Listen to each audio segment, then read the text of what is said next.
Voilà. Excusez-moi, on a été coupé. C'est vrai qu'on peut avoir eu une journée difficile en fait au travail, on peut être stressé et tout ça. Et puis parfois les femmes, c'est parfois des périodes où les hormones sont en train de bouillir ou quoi. Mais bon, ça ne nous empêche pas voilà, là ce sont pas des excuses ni des prétextes, ce sont des circonstances atténuantes.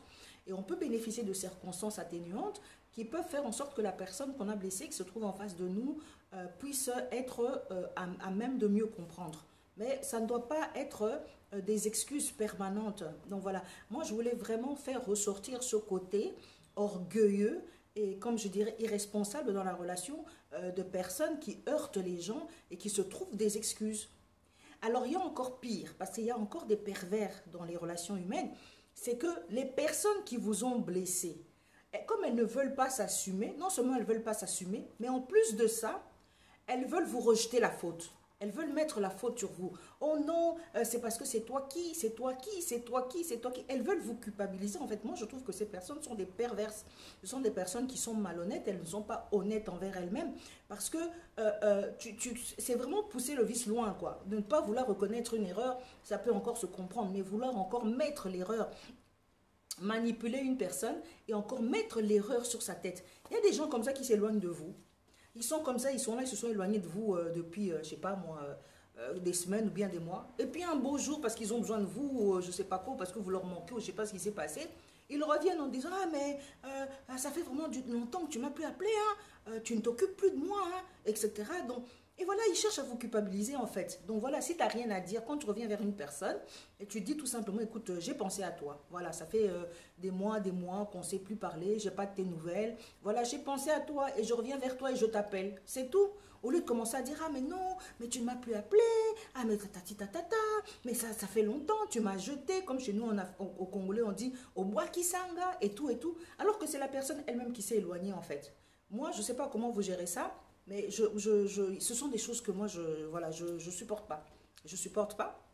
Et je trouve qu'il faut faire un effort. Donc, quand on a mal agi, reconnaître qu'on a mal agi, présenter ses plates excuses, ou alors, voilà, dans le cas où il y a des dissensions, et on ne sait pas dialoguer en fait. Des fois, le dialogue entre les personnes est devenu extrêmement difficile parce que les gens sont devenus tellement hypersensibles que lorsque vous pouvez leur faire une remarque, leur dire, écoute, la dernière fois, tu sais ce que tu as dit, je n'ai pas aimé, mais vous allez voir, il y a des gens qui vont en faire un drame.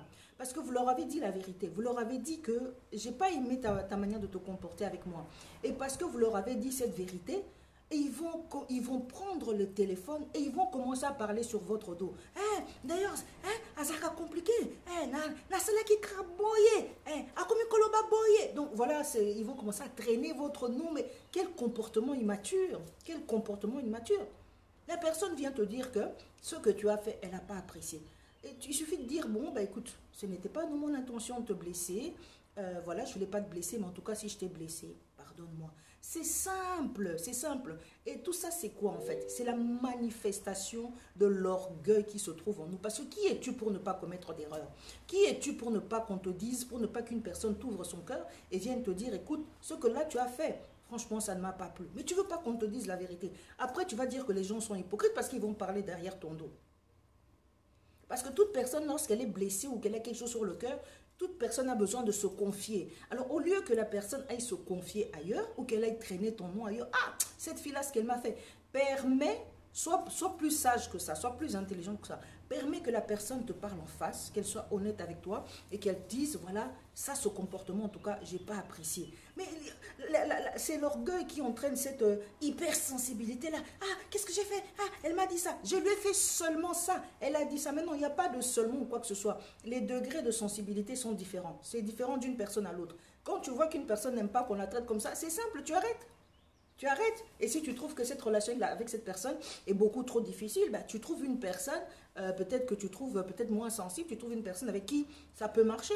C'est comme il y a des gens qui aiment faire des blagues aux gens, des blagues, ah non, mais toi aussi, tu sais pas blaguer et tout ça. Je faisais que rigoler. Et puis vous allez voir, vous leur dites par exemple que non, ce genre de blague, j'aime pas. Il va dire, ah, mais tu n'as pas d'humour, etc. Mais non, mais écoutez, quand vous voulez faire de l'humour, faites en sorte que la personne qui est avec vous rie avec vous. Mais tu viens faire de l'humour auprès d'une personne, tu veux la faire rire, mais elle se fâche. Ben, écoute, tu as raté ton coup. Parce que